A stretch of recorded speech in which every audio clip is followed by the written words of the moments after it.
Hello అండి, నమస్తే, welcome to సాయిలాస్ kitchen. ఇందుకు నేను మీకు శ్రీరామనవమికి చేసుకున్న ఈజీ స్వీట్తో వచ్చానండి. ఒక ప్లేట్లో ఇడ్లీ వేసేసుకోండి, కొంచెం ఇడ్లీ పిండి పక్కకు పెట్టుకుంటే ఇది ఇట్లా ఈజీగా అయిపోద్ది. మీకు చెప్పడం కూడా 1 మినిట్లో అయిపోతుంది అని బాధగా ఉంది, కానీ స్టోరీ ఏదైనా చెప్తాలండి. నాకు మీతో ముచ్చట పెట్టడం ఇష్టం కదా. ఇడ్లీ పిండి అండి, ఇది జనరల్ ఇడ్లీ పిండి. కొంచెం లైట్గా ఉప్పు వేస్తున్నాను, వెరీ లిటిల్. స్వీట్ కదా ఇది, ఉప్పు పడకూడదు, కానీ ఆ లోపల ఎక్కడో ఉప్పు ఉంటే బాగుంటుంది. లక్కీగా ఇందులో బెల్లంలో లైట్గా ఉప్పు ఉంటుంది, పచ్చి కొబ్బరిలో ఉప్పు ఉంటుంది, కాబట్టి సెట్ అయిపోతుంది మనకి. ఇదిగో చూసారా, ఒక 10-12 మిరియాలు, 2 యాలక్కాయలు దంచుకొని వచ్చిన ఇట్లాగా వేసేస్తున్నా. అండ్ 1 కప్పు పచ్చి కొబ్బరి. పచ్చి కొబ్బరి వేస్తేనే దీంట్లో టేస్ట్. కప్పు పచ్చి కొబ్బరిలో 1/2 కప్పు మాత్రమే బెల్లం. బెల్లం ఎక్కువ వేయకండి, నేను ఇంకా తగ్గిస్తున్నా. ఎందుకంటే బెల్లం ఎక్కువ వేస్తే పాకం అయిపోతుంది, మనకి రొట్టె లేచి రాదు, అంటుకుపోతుంది. లైట్గా సటిల్గా ఉండాలి ఇందులో స్వీట్. మంచిగా కలపండి. ఈ కలిపే టైం కూడా వేస్ట్ చేయొద్దు. ఇప్పుడు ఇది వేడెక్కే లోపు, ఆయిల్ కాగేలోపు కలుపుకోండి బెల్లం. ఇంతకీ ఈ రెసిపీలోకి కావాల్సిన ఇంగ్రీడియంట్స్ ఏంటి? ఇడ్లీ పిండి, బెల్లం, పచ్చి కొబ్బరి, యాలుక, మిరియాలు, కొద్దిగా ఆయిల్. That's all. ఇంత సింపుల్ స్వీటా? టేస్ట్ మాత్రం నెక్స్ట్ లెవెల్ అండి. టేస్ట్ని తక్కువ అంచనా వేయకండి. ఆయిల్ కొంచెం పడుతుంది, కొంచెం ఆయిల్ కూడా కాగింది, జస్ట్ వేసేయటమే. కొంచెం మందంగా దిబ్బ రొట్టెలాగా వేయండి, అప్పుడే ఇది టేస్ట్. కంప్లీట్ సిమ్, మూత.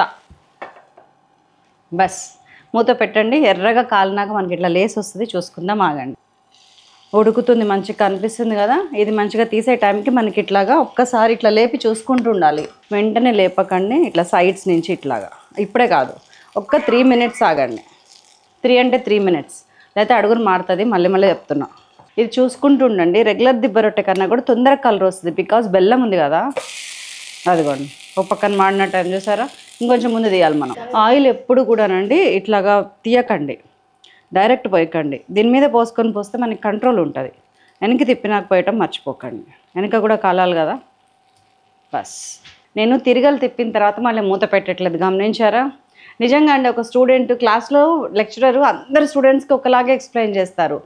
2-3కి చాలా బాగా అర్థమవుతుంది. ఎందుకు చెప్పండి? ఒక 10 మందికేమో ఆల్మోస్ట్ 85 to 90 అర్థమవుతుంది. అసలు మొద్దులకైతే అర్థమే కాదు. అంటే అది మొద్దులు అంటే వాళ్ళ బుద్ధిలో మొద్దుతనం లేదు, వాళ్ళు వినే విధానంలో ఉంది మొద్దుతనం అనేది. సో ఇక్కడ నేను చెప్పొచ్చేది ఏంటంటే, నేను చెప్పకుండా కూడా మీరు కనిపెట్టాలి, అరే మూత పెట్టలేదు అని.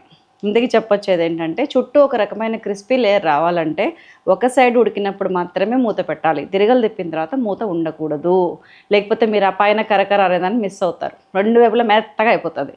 మనకి మధ్యలో ఉడకాలి, మెత్తగా కావాలి, కానీ చుట్టూ క్రిస్పీగా ఉంటేనే దిబ్బ రొట్టె కానీ ఇట్లాంటి రొట్టెలు టేస్టీగా ఉంటాయి. చెప్పొచ్చేది అది. ఇది చెప్పడానికి టీచర్ దాకా వెళ్ళాను. అందుకే అంటారు భాస్కర్ గారు, వంట చేసేటప్పుడు తోచ తాళం వేసుకో ఇలా మెదలకుండా వంట చేసుకోవాలి. రెడీ 1 2 3 శైలక్క. అది కట్టేసా. టేస్ట్ నెక్స్ట్ లెవెల్ ఉంటుందండి. ఇది చాలా సింపుల్ స్వీట్ కదా, కొంచెం మాడిన దాన్ని పట్టించుకోకండి. ఇవి నిజంగా ఎంత మెత్తగా ఉంటాయండి, మాటల్లో చెప్పలేను. ఏమంటే ఇట్లా అంటే ఇట్లా విడిపోతాయి. లోపల మొత్తం మన ఇడ్లీ పిండి, బియ్యం, మన ఇడ్లీ పిండి, కొబ్బరి, బెల్లం. అసలు టేస్ట్ అయితే నేను అన్నీ అడ్జస్ట్ తింటానండి. ఇందులో అడ్జస్ట్ చాలా టేస్టీగా ఉంటాయి. ఓహ్, ఇడ్లీ పిండిలో కూడా ఇంత టేస్ట్ ఉందా అంటారు. చాలా బాగుంది. ఇడ్లీ పిండిలో లైట్గా పులుపు ఉంది, అది లేకుండా ఉంటే ఇంకా బాగుంటుంది. పులుపు ఉంటే అదొక టేస్ట్ అండి. ఇందులో స్వీట్ సటిల్గా ఉంటుంది, ఎత్తినట్టు ఉండదు, అదే టేస్ట్ ఇందులో. కాబట్టి చెయ్యండి తప్పకుండా. ఒక్కటి మాత్రం మర్చిపోవద్దు, దీనికి సైడ్కి బెల్లం పాకం కానీ హనీ కానీ పెట్టండి. స్వీట్ ఎక్కువ అవసరం ఉన్న ఇట్లా ముంచుకొని తింటారు, అదొక టిప్ అనమాట. దీనిలోకి ఏమంటారు, సైడ్ డిష్ ఏంటి, చట్నీ ఏంటి అంటే బెల్లం పాకం లేకపోతే తేనె. సరేనా? ఉండనా మరి. మరొక అద్భుతమైన రెసిపీతో మిమ్మల్ని మళ్ళీ కలుస్తాను. ఇట్లా పండగలకి ఉగాది దగ్గరకు వస్తుందని ఈ స్వీట్లన్నీ చేస్తున్నాను నేను. ఇలాంటి మంచి స్వీట్లు చేసి తీసుకొస్తాను. అండ్ రేపు ఇంకొక స్వీట్ చేయబోతున్నానండి. అదేంటంటే మన దోశ పిండితోటి పూర్ణాలు వితౌట్ ఆయిల్. ఎలా చేశానో చెప్పుకొని చూద్దాం. అప్పటిదాకా ఇది చేయండి. బాయ్.